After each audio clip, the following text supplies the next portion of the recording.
नमस्कार दोस्तों, स्वागत है आपका हमारे YouTube चैनल में। और आज मैं इस वीडियो के माध्यम से बताऊंगी कि यूपीएससी 2021 मेंस का ये जो क्वेश्चन है वो ऑप्शनल का है और मेरा ऑप्शनल हिंदी साहित्य है।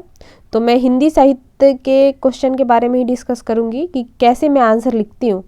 तो यहाँ पे अभी देख सकते हैं इस बार जो क्वेश्चन आया था तो इसका ये सेक्शन ए है। तो पहले मैं बता देती हूँ कि कैसे क्वेश्चन अटेम्प्ट करना होता है।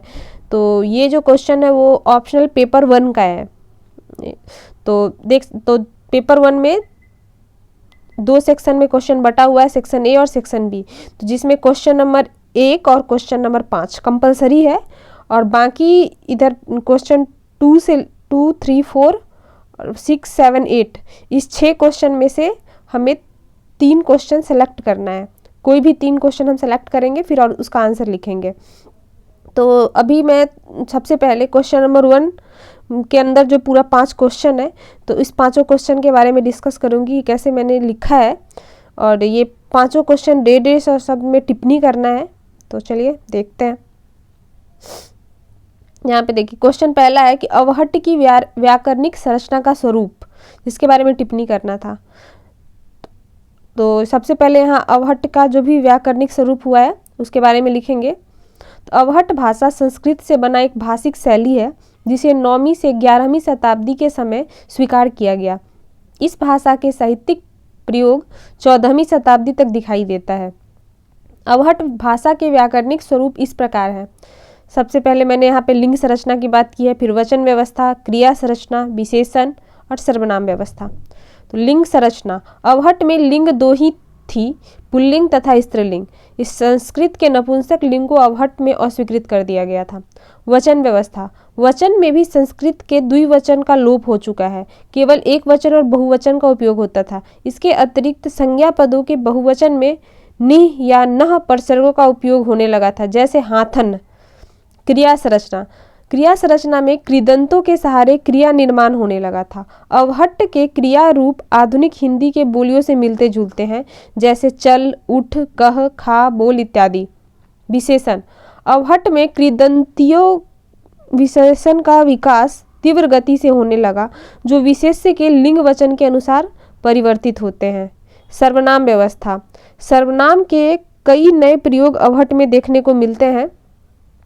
उत्तम पुरुष में मैं, हो, मेरा, मध्यम पुरुष में तुम, तुम्हार, तोहार, अन्य पुरुष में वह, उन्ह। काल संरचना, काल रचना में अवहट्ट हिंदी बोलियों की तरह विकसित होने लगे थे। पूर्वी हिंदी पश्चिमी हिंदी की तरह पूर्वी अवहट्ट और पश्चिमी अवहट्ट के रूप में विकसित हुए थे। और इसके काल में वर्तमान काल, भूतकाल और भविष्य काल। वर्तमान काल में पूर्वी अवहट्ट और पश्चिमी अवहट्ट में क्या था अंतर? जात, करत। पश्चिमी अवहट्ट में करंता, करंते। भूतकाल में पूर्वी अवहट्ट में बोलते थे चलत, गईल। पश्चिमी में थका, थके।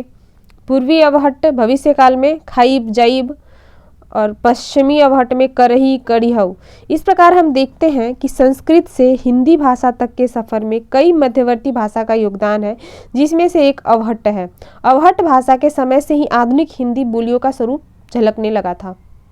तो ये 150 शब्द में लिखना था और मेरा यहाँ शब्द सीमा लगता है ऐसा कि कुछ ज़्यादा हो गया, आंसर बड़ा हो गया है, क्योंकि मैंने यहाँ पे इंट्रोडक्शन और कंक्लूजन ऐड किया है। तो मेरे को ऐसा लगता है कि टिप्पणी करने में ना इंट्रोडक्शन कंक्लूजन का कोई मतलब है नहीं। तो मैं अगले क्वेश्चन से यहाँ पे ट्राई की हूँ कि टू द पॉइंट बात करूँ। दूसरा क्वेश्चन है कि देवनागरी लिपि के प्रमुख गुण। तो देवनागरी लिपि के क्या क्या गुण है जो भी हमने पहले से पढ़ रखा है, तो उसके बारे में डिस्कस कर लेते हैं। कि देवनागरी लिपि को सीखना एकदम आसान है। केवल एक सीधी रेखा, एक आड़ी रेखा और अर्धवृत्त से सीख लेने पर प्रायः सभी देवनागरी अक्षर बनाना सीखा जा सकता है। दूसरा पॉइंट है कि देवनागरी लिपि में प्रत्येक अक्षर सिरोरेखा युक्त है, जो इनकी अलग पहचान और अर्थव्यता का द्योतक है। देवनागरी में प्रत्येक ध्वनि के लिए एक ही वर्ण है, जो केवल वैज्ञानिक लिपियों में पाई जाती है। देवनागरी में एक वर्ण से एक ही ध्वनि संकेतिक होती है, उर्दू या अंग्रेजी में ऐसा नहीं है। व्यंजनों के एक साथ होने पर देवनागरी में व्यंजन संयोग की प्रवृत्ति दिखाई देती है, जैसे प्र, क्षर, त्र, ज्ञ आदि। ऐसे होने के कारण लेखन में स्थान बचता है, जबकि अंग्रेजी में स्थान घेरता है, जैसे क्षत्रिय। क्षत्रिय। तो क्षत्रिय हिंदी में कम स्थान घेरा है और इंग्लिश ज़्यादा स्थान घेरा है। देवनागरी लिपि के अक्षरों के नाम तथा इसके लिखित एवं उच्चारित में कोई भिन्नता नहीं है, जबकि रोमन में भिन्नता है। ऊ ध्वनि का बोध कहीं पे यू से होता है तो कहीं डबल ओ से होता है।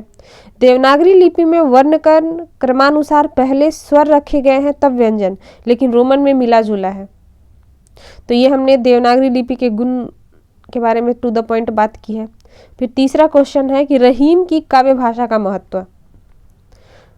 रहीम हिंदी साहित्य के उन कवियों में शुमार किए जाते हैं जिनकी कविता मार्मिकता एवं श्रृंगार रस से युक्त काव्य भाषा के रूप में जाने जाती है। रहीम काव्य भाषा के रूप में ब्रज भाषा, पूर्वी अवधि और खरी बोली को चुना, किंतु ब्रज भाषा उनकी मुख्य शैली थी जो काव्य को सरस व मार्मिक बनाई। रहीम के कविता में लोक प्रचलित सहज सरल जन भाषा में दोहे जैसा छंद रचा है। रहीम ने अपने अनुभवों को सरल और सहज शैली में मार्मिक रूप से अभिव्यक्त करते हुए गहरी से गहरी बात बड़ी सरलता से सीधी भाषा में कह दी है। तो यहाँ मैंने एक दोहा देकर के समझाया है। तरुअर फल नहीं खात है, सरवर पियहि न पान, कवि रहीम पर काज हित, संपत्ति सुजहि सुजान। रहीम के काव्य भाषा की विशेषता यह भी है कि उनमें तेज धार है और गजब का पैनापन भी, तभी तो एक बार दिलो दिमाग को झकझोर देता है। उनके दोहे में नीति परक बातों के साथ साथ जिंदगी के चटक रंग भी श्रृंगार के रूप में दिखाई देते हैं। जैसे रहीमन धागा प्रेम का मत तोरो छिटकाए, टूटे से फिर ना जुरे, जुरे गांठ पड़ जाए। और ये क्वेश्चन नंबर सी का था। क्वेश्चन डी में है दक्षिणी हिंदी का स्वरूप। तो दक्षिणी हिंदी पश्चिमी हिंदी उपभाषा की एक प्रमुख बोली है जो कुछ ऐतिहासिक संयोगों के कारण भौगोलिक दृष्टि से पश्चिमी हिंदी के मूल क्षेत्र से अलग है। इसके विकास में सांस्कृतिक से अधिक राजनीतिक कारक उत्तरदायी रहे हैं। 13वीं शताब्दी में अलाउद्दीन द्वारा राजधानी परिवर्तन कर दक्षिण भारत में उत्तर भारतीयों को बसाना, 15वीं से 18वीं शताब्दी में दक्षिणी को बहमनी वंश तथा अन्य राजाओं का आश्रय निरंतर मिलना, कुछ शासक स्वयं भी दक्षिणी हिंदी में साहित्य की रचना करते रहे, जैसे इब्राहिम आदिल शाह द्वितीय, मोहम्मद अली कुतुब शाह ने दक्षिणी हिंदी में पर्याप्त योगदान दिया। दक्षिणी साहित्य में कई प्रसिद्ध साहित्यकार शामिल हैं, जिनमें पहला नाम ख्वाजा बंदा नवाज गेसुदास का आता है, जिनकी प्रसिद्ध रचना मिराजुल आशिकिन है। अन्य प्रमुख साहित्यकार मुल्ला वजही, वली दक्कनी, निज़ामी, शाह मिराजी तथा गुलाम अली हैं। दक्षिणी हिंदी रचनाओं में वली दक्कनी की एक कविता इस प्रकार है, जिसे इश्क का तीर कारी लगे, उसे जिंदगी क्यों न भारी लगे, वली को कहे तू अगर एक वचन, रकीबों के दिल में कटारी लगे।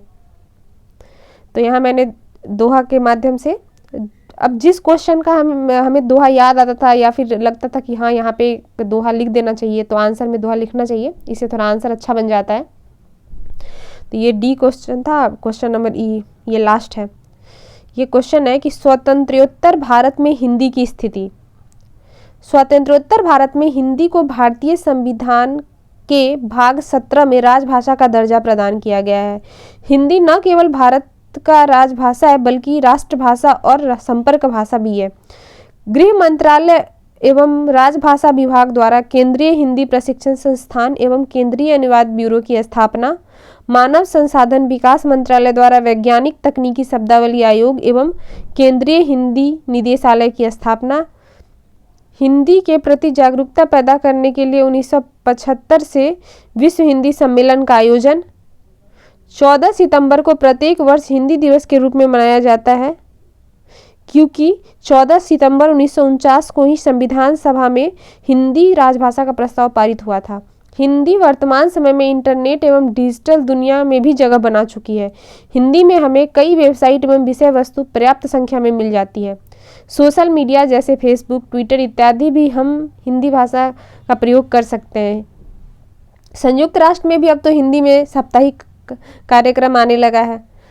तो ये हमने पांचों क्वेश्चन नंबर 1 का पांचों यहाँ डिस्कस किया, और अब अगले वीडियो में मैं क्वेश्चन नंबर 5 का डिस्कस करूँगी, क्योंकि 1 और 5 दोनों कंपलसरी है।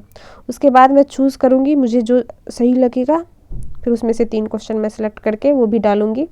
आप बने रहिए और कमेंट में आप हमें बताइए कि आपको हमारा आंसर कैसा लगता है, और मैं कोशिश करूँगी कि अपना और बेस्ट दूँ।